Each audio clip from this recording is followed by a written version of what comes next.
ہمارے ساتھ اس وقت موجود ہیں اسٹوڈیوز میں معروف ماہر نفسیات جناب ڈاکٹر صداقت علی صاحب. ان سے ہم بات کریں گے کہ یہ معاشرے میں ہو کیا رہا ہے اور بالخصوص اس نقطے پر غور کریں گے کیسے ہم سب مل کر بشمول میڈیا اپنے بچوں کو ایسے واقعات سے بچا سکتے ہیں اور معاشرے کو کیسے سدھار سکتے ہیں. السلام علیکم ڈاکٹر صاحب, بہت شکریہ تشریف لائے پروگرام. شاہم صاحب آپ بات کرنا چاہ رہے ہیں. ڈاکٹر صاحب بتائیے کہ یہ جو معاملات ہو رہے ہیں, جو اس طرح کے یعنی وارداتیں اس طرح کی ہیں, اچانک اس میں اضافہ ہو گیا ہے اور لوگ جو ہیں کیا آپ سمجھتے ہیں کہ معاشرتی بگاڑ ہے, کوئی نشہ ہے, نفسیاتی امراض ہے, کچھ سارا بہت فیکٹرز اس کے معلوم ہوتے ہیں. دیکھیں, ایک تو پہلی بات ہے کہ اچانک اضافہ نہیں ہوا بلکہ آگاہی کے ذریعے زیادہ ہو گئے. جو یعنی پہلے اتنے رپورٹ نہیں ہوتے تھے اس طرح سے, رپورٹ قطعی نہیں ہوتے تھے, اور دنیا میں جتنے بھی سیولائزڈ معاشرے ہیں ان میں یہ چیزیں کم ہوتی ہیں اور جو سیولائزڈ نہیں ہیں ان میں زیادہ ہوتی ہیں. جیسے کہ امریکہ میں جہاں جسے سیولائزڈ کہا جا سکتا ہے, وہاں بھی 3 میں سے 1 بچی کے ساتھ اور 5 میں سے 1 بچے کے ساتھ یہ واقعات ہوتے ہیں, جس کا مطلب آٹومیٹیکلی ہے کہ ہمارے ہاں اس سے بھی زیادہ ہوتے ہیں اور دیہاتوں میں پھر اس سے بھی زیادہ ہوتے ہیں. جہاں بھی آپ کی سیولائزیشن بہتر ہوتی چلی جاتی ہے تو ایسے واقعات پھر وہ کم ہوتے ہیں, کیونکہ انسانوں کے اندر جانور بھی ہوتا ہے. اگرچہ جانوروں کے اندر انسان نہیں ہوتا, لیکن انسان کا دنیا میں آنے کا مقصد ہی اس جانور پہ قابو پانا ہے کہ وہ جو اس کی تربیت ہوتی ہے اپنے گھر میں یا مذہبی جگہوں پر یا یعنی پیغمبر اسی لیے آیا کہ جو انسان کے اندر کا جانور ہے اس کو تہذیب کی جائے, سدھارا جائے اس کو. اچھا, یہ پھر کچھ چیزیں ہیں جو اس کے خلاف چلتی ہیں, جو کچھ ایسے انفلوئنسز آگے ہیں جیسے اپنی تنہائی میں بیٹھ کے کوئی سمارٹ فون پہ مرضی ہو یا نہ ہو, اگر آپ سوشل میڈیا پہ جاتے ہیں تو آپ کی مرضی کے بغیر چیزیں گندی سامنے آتی ہیں. یوٹیوب پہ آپ چلے جائیں تو آپ بدمزہ ہو جاتے ہیں کبھی کہ ان کا کچھ سسٹم ایسا ہے کہ خام خواہ غلط گندی چیزیں بچوں کے بڑوں کے سامنے آتی ہیں. سو اس بارے میں والدین کے لیے لازم ہے کہ وہ اپنے بچوں کو کے اوپر نظر رکھیں اور انہیں گائیڈ کریں. پکڑ نہیں سکتے آپ, چوکیدارہ نہیں کر سکتے, لیکن آپ قبل از وقت اگر رہنمائی اپنے بچوں کی کریں. اور کچھ فیکٹرز ہیں, جیسے آج شور مچا ہے پورے پاکستان میں, تو یہ چند دن میں یہ ڈائی ڈاؤن کر جائیں گی چیزیں. ہمارے ہاں چیزیں جو کل ہو جاتی ہیں, فزل آؤٹ ہو جاتی ہیں, تو اس سے بڑا مسئلہ ہوتا ہے. ایک تو جو ایک آگاہی ہے وہ کانسٹنٹ ہونی چاہیے, چاہے اتنی زوردار نہ ہو پر مسلسل ہو. دوسرا یہ ہے کہ بچوں کو بھی خبردار کرنا چاہیے, یعنی اور وہ نہ صرف گھر میں ہو, اسکول میں ہو, بلکہ ہر جگہ ہو جہاں بچہ جاتا ہے. ہمارے ہاں کبھی پہلے بچوں کے لیے پروگرام ہوتے تھے ٹیلی ویژن پہ, جبکہ ایک ہی چینل ہوتا تھا. اب کسی چینل پہ اتنے ڈھیر سارے چینل ہیں, بچوں کے لیے کوئی چینل نہیں, بچوں کے لیے کوئی پروگرام نہیں, کوئی رہنمائی نہیں. والدین کو تو خود نہیں پتا تو وہ کیسے بتائیں گے. والدین کے لیے لازم ہے کہ وہ بچوں کو بتائیں کہ کب کوئی آپ کو کیسے چھوئے اور کہاں چھوئے, تو آپ کو بولنا چاہیے. مجھے ایک بریک لینی ہے. شاہم صاحب, جیسے ڈاکٹر صاحب ذکر کر رہے تھے بچوں کی آگاہی کے لیے پروگرام, تو آج مجھے ڈھونڈنا پڑا کہ کوئی ایسا عامر خان نے ایک فلم بنائی ہے نا, وہی گزارش کر رہا ہوں کہ مجھے پاکستان میں ایسا کوئی پروگرام نہیں ملا. عامر خان کی ایک سیریز آف پروگرامز ہیں جس میں وہ بچوں کو ساتھ بٹھا کے, بھارتی مشہور اداکار جو ہیں ہیرو, انہوں نے بچوں کو گائیڈ لائن دے رہے ہیں کہ کب کیسے آپ نے محفوظ رہنا ہے, کس کس چیز سے بچنا ہے, کہاں کوئی ہاتھ لگائے تو آپ نے شور مچانا ہے, اور کس بندے سے ملنا ہے, کس سے نہیں ملنا, کس سے آپ نے جفی ڈالنی ہے, کس سے نہیں ڈالنی. بڑی تفصیل سے انہوں نے واقعات یہ بتائے ہیں, لیکن ہمارے یہاں ویڈیوز میرے موجود ہیں اس بارے میں کہ والدین بچوں کو کیسے بتائیں کہ انہوں نے کیسے لوگوں سے ملنا ہے. ڈاکٹر صداقت علی صاحب سے بات ہو رہی ہے. ڈاکٹر صاحب, آپ بتا رہے تھے کیسے ہم آگاہی کو پھیلا سکتے ہیں, کیسے بچوں کو ان واقعات سے بچایا جا سکتا ہے. والدین کو, بچوں کو, اساتذہ کو, معاشرے کو آپ کیا سمجھانا چاہیں گے 3-4 نکات کے اندر؟ دیکھیں, جیسے یونائٹڈ نیشنز نے دن رکھے ہوتے ہیں آگاہی کے, تو ہمیں بھی اپنے ملک کے اندر کوئی ایسے دن رکھنے چاہیے جو مختلف موضوعات پر آگاہی کے دن ہوں ہمارے پاکستان کے اندر, اور آگاہی کو کانسٹنٹ بنیادوں پر آگے بڑھایا جائے. پھر مہارت ہے بچوں کو آگاہی دی جائے, بچوں کو اور والدین کو, کیونکہ ان کے اپنے بچوں کو کیسے حفاظت کرنی ہے. ذمہ دار والدین ہے نا, بچے والدین کی آنکھ کے تارے ہوتے ہیں, تو والدین کا ہی سب سے بڑا ذمہ بنتا ہے کہ وہ اپنے بچوں کی حفاظت کریں اور اس بارے میں آگاہی اور مہارت حاصل کریں کہ کیسے بچوں سے بات کرنی ہے اور لوگوں کو کیسے پہچاننا ہے جو بچوں کے لیے نامناسب لوگ ہوتے ہیں. جیسے کہ گھریلو ملازم رکھتے ہوئے, ڈرائیور رکھتے ہوئے, ہمسایوں کو بہت قریب جب آپ پانے دیتے ہیں, رشتہ داروں سے بڑھ کے ہمسائے بنا لیتے ہیں رشتہ دار آپ, تو پھر بھی خطرے ہوتے ہیں, تو اس پہ بھی نظر رکھنی. لازم ہے. پھر اپنے بچوں سے بات کرنا کہ کب وہ کسی چیز کو انوکھا عجیب محسوس کریں تو وہ بات کریں, کسی نہ کسی طریقے سے اظہار کیسے کریں, وہ زور سے چیخ دیں یا کسی کو وہاں سے بھاگ جائیں یا اپنی ماں کو آ کے بتائیں کہ مجھے کچھ چیز جو ہے پریشان کر رہی ہے, تو پھر والدین اس بارے میں کچھ کرتے ہیں. تو سوشل کیپٹل جو ہے اپنا ترتیب دینا کہ کس کو نزدیک آنے دینا ہے, کس کو نزدیک نہیں آنے دینا, یہ آپ کے اختیار میں ہے. کہیں نہ کہیں انکانشیسلی آپ یہ ایسی غلطی کر سکتے ہیں کہ غلط لوگوں کو قریب آنے دیں اور اس کے نتائج پھر ہمیں بھگتنا پڑیں گے. ڈاکٹر صاحب یہ تو وہ ہے نا کہ ہم ارادہ کر لیں.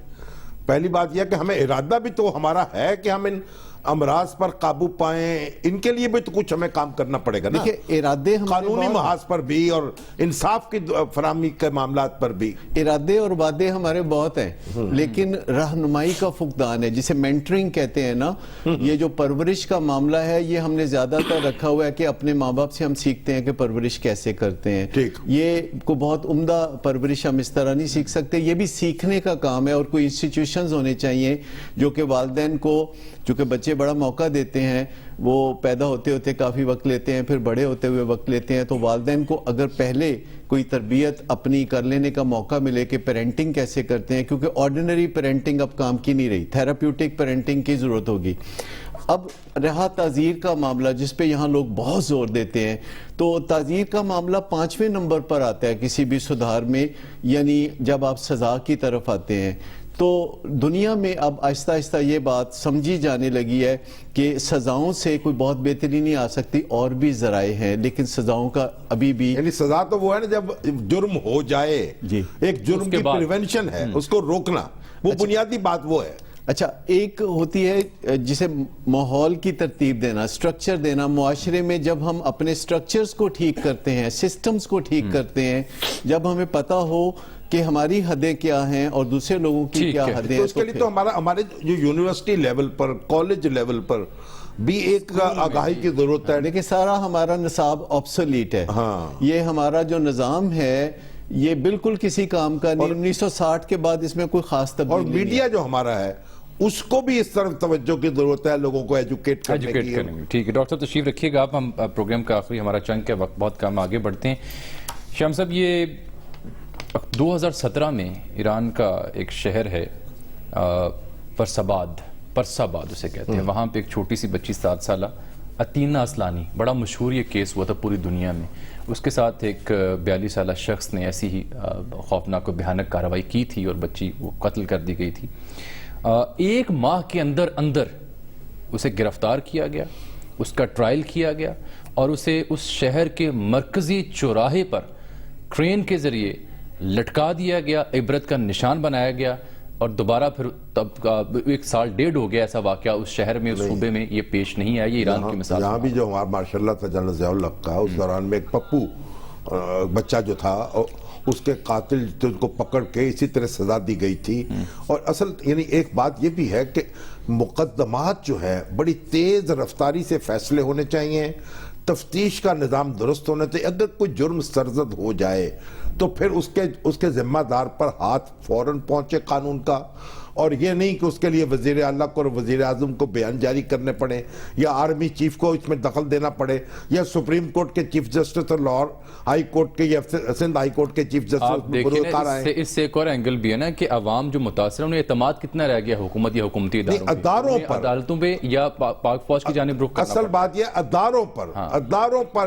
اداروں کو جب تک تقویت نہیں جائے گی وہ اپنا کام خود کرے. تو یہ کس نے دینی تھی تقویت؟ یہ سب ہماری دینی تھی. حکومت کی ذمہ داری بھی ہے, ہماری دفاعی اداروں کی ذمہ داری بھی ہے, ہمارے عدالتی اداروں کی ذمہ داری اور قانونی اداروں کی منتخب ادارے جو ہیں. ایران کی میں نے بات کی, آج چونکہ مطالبہ یہ زور پکڑتا جا رہا ہے, سوشل میڈیا پر بھی فیڈ بیک جو آ رہا ہے, وہ کہہ رہے ہیں جی انہیں سر عام پبلکلی پھانسی دی جائے تاکہ عبرت کا نشانہ بنایا جائے کسی مجرم کو, تاکہ آئندہ کسی میں ہمت نہ ہو سکے.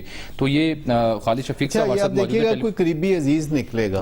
جی خالد شفیق صاحب موجود ہیں ہمارے ساتھ ٹیلی فون لائن پر, وہ یہ کام کر سکتے ہیں, یہ ایران بھی رہ کے آ چکے ہیں, تو اس بارے میں ان سے بات کریں. السلام علیکم خالد صاحب. خالد شفیق صاحب سے دوبارہ ہم رابطہ کریں گے. لیکن سر مسئلہ یہ ہے نا کہ عدالتی نظام پر ہم جب بات کرتے ہیں, خالد شفیق صاحب کا کہنا تو یہ ہے کہ فوری طور پر کارروائی کر کے